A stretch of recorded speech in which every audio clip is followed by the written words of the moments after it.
Darth Vader to go on on a summer parade together, right?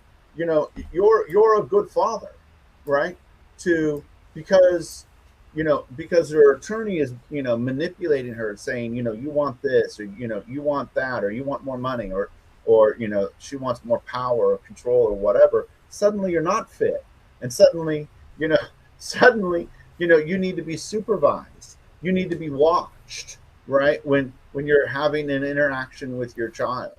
Um and then those professionals, that relationship between the professionals. So let me give you some good examples that came right from what you said.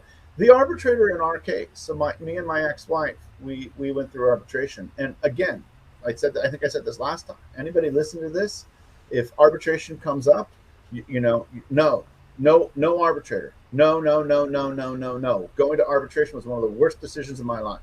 Go to trial instead. Okay, because with arbitration you get hardly any review.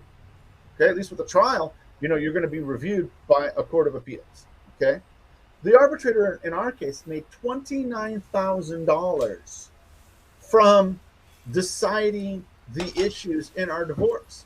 $29,000. And then when she wrote her arbitration decision, which was a steaming pile of shit, yeah, so just a steaming pile of shit. What it really did is it laid the groundwork to create future conflict between my ex-wife and I that would ensure that we had to go back to arbitration again and spend more money, in arbitration again. So, and not surprisingly, like 24 months, after the initial arbitration decision, we were back there again. That was another $5,000, right? So now she's got $34,000 of what used to be our retirement money, right? And then she wanted another $1,800 to decide an issue that she should have decided, that would be included in the $5,000 that we had just previously paid. So you're absolutely right that this cottage industry of professionals, right? They all work together, and they've got so in the arbitrator's case, she had 34,000 reasons to give opposing counsel a favorable decision. Now, here's where it gets really dark. Now, here's where it really, really dark. When you get an opposing attorney like I've had, one of the things they do is they develop a reputation to be just impossible to work with, just a raging, fill in your inappropriate profanity gender labeled title here. Okay, that no opposing counsel really wants to deal with them. They don't want to work with them, right? And for the third parties who provide services for them, what will happen, and she did this and she's done this in multiple cases, is that when a third party service provider starts to stand up to her and say, no, I'm not going to do that. No, I'm not going to issue a supervision report that said there was anything wrong, anything inappropriate that happened between the father and the child. No bizarro questionings, no things that were trying to pry for information. I'm not going to write that report. No, I'm not going to write a case management report that says that the father's got all the problems and that mother's actions are justified, right? No, I'm not going to write a domestic violence intervention training report that says that the father is not making progress in domestic violence intervention training. And so what these unethical attorneys will do, and this is and happened in my case, is they then go after those third party providers.